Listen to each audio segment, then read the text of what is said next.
Olá pessoal, tudo bom?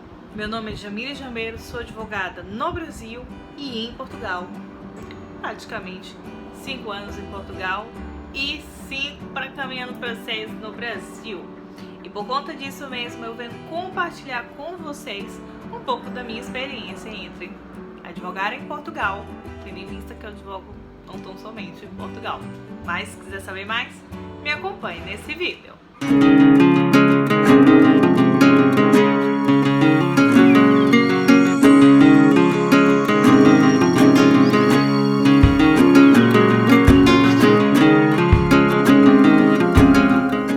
Pessoal, antes de tudo, você que ainda não me acompanha nas redes sociais no Instagram, passa a me acompanhar e vai ver o meu dia a dia advogando em Portugal, entre compartilhar muitas outras informações no Instagram Advocacia de Imigração. E para vocês também que não está inscrito no canal, se inscreve no canal e ativa os sinos para acompanhar os vídeos que eu venho sempre compartilhando aqui no canal com vocês. Bem, pessoal, inicialmente, como eu já me apresentei, sou advogada aqui em Portugal praticamente, desde quando formei, atuo em Portugal. Consequentemente, Portugal, Brasil e, graças a Deus, o escritório hoje termina atuando em outros países, Itália, Espanha, Inglaterra, enfim, foi crescendo essa componente internacional. Bem, pessoal, compartilhar com vocês inicialmente, venho falar que sou de Salvador, Bahia, me formei na Universidade Católica no Brasil e depois de formada, aprovada na OAB, fiz todo um planejamento para vir fazer um mestrado, porque sempre tive consciência que se eu for para um outro ordenamento jurídico, o mínimo é ter, na verdade, primeiro um contato com a academia, com uma faculdade, um curso, nem que seja dentro de uma área específica. E desde então, eu sempre tive esse sonho de fazer um mestrado e desde quando me formei, fiz esse planejamento e vim fazer um mestrado e fiz na área de Direito Fiscal Internacional Europeu. Bem, praticamente no primeiro ano fiquei 100% exclusiva do mestrado e comecei aos poucos estudando sobre o ordenamento jurídico português em outras áreas. No segundo ano já era escrita, porque desde quando eu cheguei já fiz a minha inscrição. No segundo ano eu realmente comecei a advogar aos poucos em Portugal. E primeiramente foi pelo programa de acesso ao direito. Para quem não conhece como proceder à inscrição, saber sobre o programa de acesso ao direito, eu tenho outros vídeos que vocês podem procurar no canal, como se inscrever na ordem. E também eu falo sobre o programa de acesso ao direito, que de forma bem objetiva aqui é como se fosse o advogado dativo que vai receber remunerações aí por atos que ele vai realizando no processo no qual ele acompanha junto ao tribunal. Nós não temos a defensoria pública, então os advogados terminam aí fazendo esse trabalho muito bonito aqui para a sociedade. Bem, desde então é uma forma sim de captação de cliente, uma forma de você se colocar no mercado, de desenvolver todo um estágio, digamos assim, até você ter mais familiaridade com o ordenamento jurídico em outras áreas, consequentemente.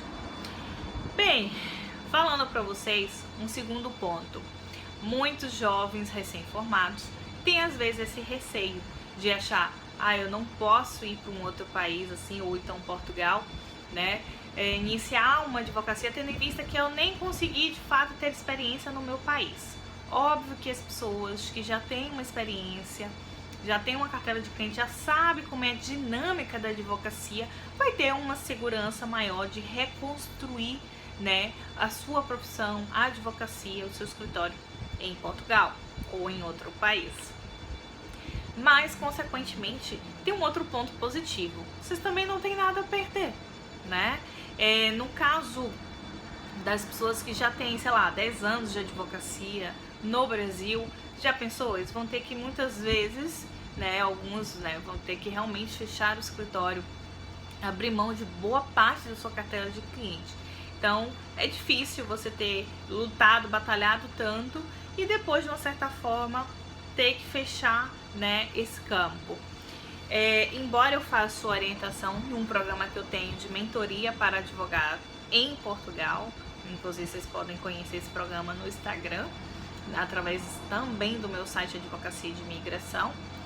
E eu faço justamente orientação de que, e fica aqui a dica, né? Vocês que já têm escritório, que já têm um network, já têm uma cartela de cliente, adotem a advocacia digital e continuem, de uma certa forma, advogando no Brasil. Por quê? Aí vem pro primeiro ponto. É difícil você se estabelecer em Portugal? É muito difícil. Até porque a advocacia em qualquer lugar do mundo não é uma profissão que vem, né, ou seja, tem um retorno rápido. Consequentemente, Portugal não é diferente. E aí vamos para dois pontos fundamentais. Nós temos uma sociedade onde é muito mais bem instruída, termina adotando mais advocacia preventiva, que aos meus olhos isso eu gosto, mais do que estar brincando nos tribunais. Mas pode ser que para alguns advogados não seja algo tão favorável, até porque os honorários de quando você vai para o contencioso é um pouco maior. Entretanto, nós também estamos num país bem pequenininho, a quantidade de pessoas bem menor em relação a muitas cidades, né, estados do Brasil. Então, de uma certa forma, nós temos aí esse ponto que, em comparação ao Brasil, consideravelmente tem um impacto e termina tornando a sua advocacia em Portugal um pouco mais lenta. Bem, um outro ponto que eu trago também é um país extremamente burocrático nos mínimos detalhes. Consequentemente, eu vejo que gera uma advocacia extrajudicial muito maior do que no Brasil. As pessoas realmente, por conta de ter uma instrução e querer fazer as coisas mais corretas, buscam de fato um advogado para, na verdade, fazer às vezes alguns atos, né, alguma assessoria jurídica de forma extrajudicial. Consequentemente, tem um ponto muito positivo. Em comparação ao Brasil, o judiciário, em a maioria das suas ações, não tem algumas áreas que também demoram um bocado, mas a maioria, em comparação ao Brasil, eu vejo que é mais célere. Tendo em vista também, eu sinto como profissional advogada mais respeitada no atendimento junto aos órgãos, né, o judiciário aqui em Portugal em comparação ao Brasil. Infelizmente, no Brasil, eu particularmente, eu continuo atuando para o Brasil, eu sempre vou todos os anos ao Brasil, e eu sinto uma dificuldade de diálogo, né, com o atendente de um cartório, de uma vara, de conseguir falar com um juiz, enfim. Aqui não é um mar de rosas, mas todas as vezes que eu faço uma diligência no processo, o processo anda. Existe possibilidade de marcação para a diligência e a pessoa, na verdade, ser atendido, ou seja, o responsável pelo processo, digamos, como se fosse assessor no Brasil. Então, eu sinto um acompanhamento, um respeito maior em relação a atender o advogado e atender as diligências que ele está sendo ali, ele está, na verdade, requerendo, junto ao processo. Consequentemente, tem uma coisa também bem diferente. Existe uma maior subdivisões das comarcas decorrente dentro da dimensão de um determinado território. O que é isso? Dentro de uma mesma cidade grande, como Lisboa e Porto, existe uma subdivisão de muitas comarcas. Isso não acontece muito dentro das grandes cidades do Brasil. Então, consequentemente, por exemplo, eu estou em Lisboa, o meu escritório é em Odivelas. Para eles é considerado um outro concelho, digamos, um outro bairro. E, consequentemente, dentro desse bairro, nós temos um tribunal com competência para atuar em muitas áreas. Algumas coisas vão ser de competência do Tribunal de Fato de Lisboa, mas aí são outras questões. Mas, enfim, existe uma subdivisão maior, então é um pouco diferente aí essa questão do Brasil. Consequentemente, a instalação dos escritórios de advocacia necessariamente não precisa estar em determinadas avenidas naquela cidade.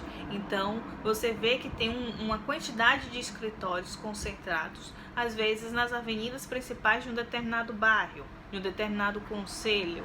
E ali aqueles escritórios terminam atuando muito, consequentemente, nos tribunais, obviamente, daquele concelho. Então, nós temos essa diferença. Temos uma coisa igual, o processo já é digital, mas chama a atenção que temos alguns procedimentos que ainda são físicos. Bora, oremos.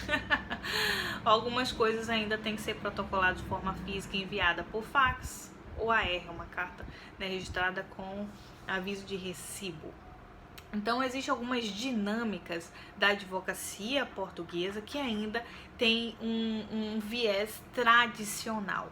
Consequentemente, os pequenos escritórios observamos que muitos dos advogados autônomos terminam ainda atuando na advocacia generalista. Por quê? Voltamos àquele outro ponto. Estamos em um país pequeno, quantidade de pessoas menor. Então, de uma certa forma, os advogados terminam atuando em muitas áreas do direito. Consequentemente, eu também chamo atenção quanto ao público português, né, o cliente português.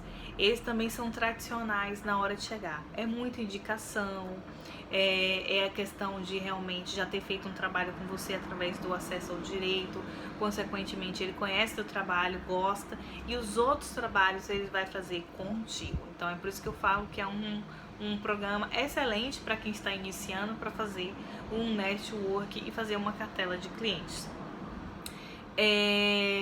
Consequentemente, eles também são 100% presos ao atendimento físico.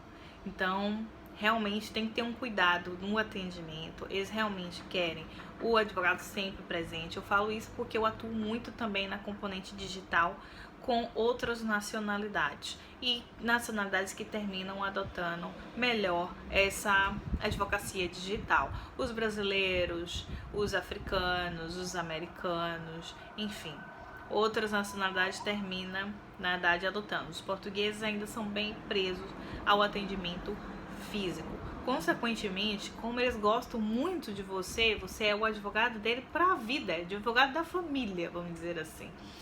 Então, assim, dificilmente ele vai querer um advogado tributarista, um outro advogado na área de consumidor. Então, assim, é por conta de uma certa forma que os advogados terminam atuando em muitas áreas.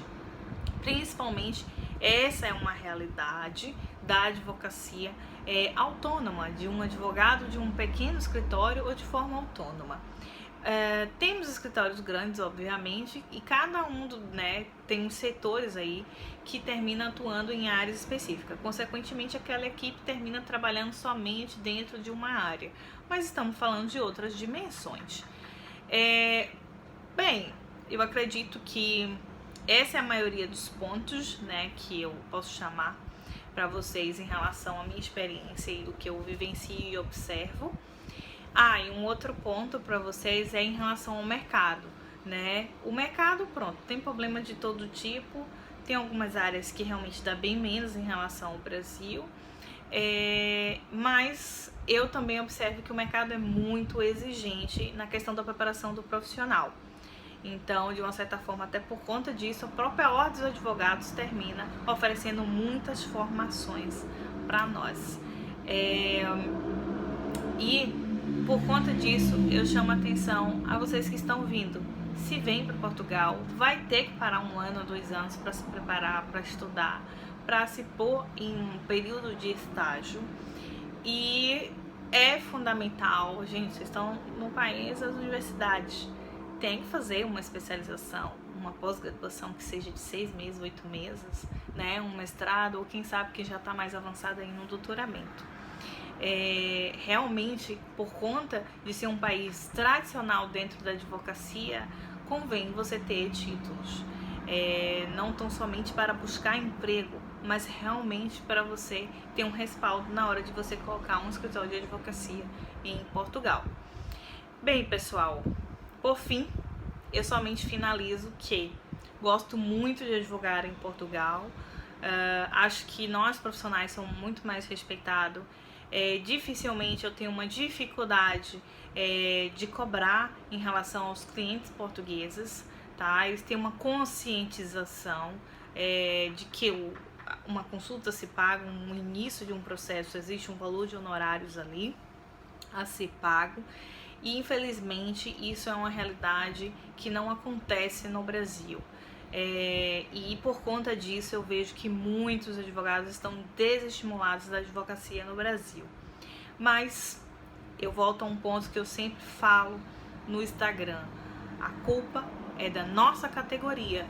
Tudo bem que muitos de nós hoje estamos chegando no mercado, não temos culpa do que foi construído lá atrás, mas podemos mudar lá na frente. Então, convém de uma certa forma a classe ser de fato unida. Se todos cobrarem, se todos agirem, o que o Código de Ética da OAB inclusive faz orientação, consequentemente acredito que nós não vamos ter dificuldade de trazer a consciência à sociedade de que o nosso trabalho tem que ser de fato remunerado. Bem, pessoal, foi isso que eu quis compartilhar aqui com vocês, um pouco sobre a minha experiência e a realidade do mercado, um pouco de Portugal. Portanto, me acompanhe nos próximos vídeos, e para mais informações sobre qualquer outra questão, pode entrar em contato através do e-mail ou site que vai ficar aqui na descrição desse vídeo.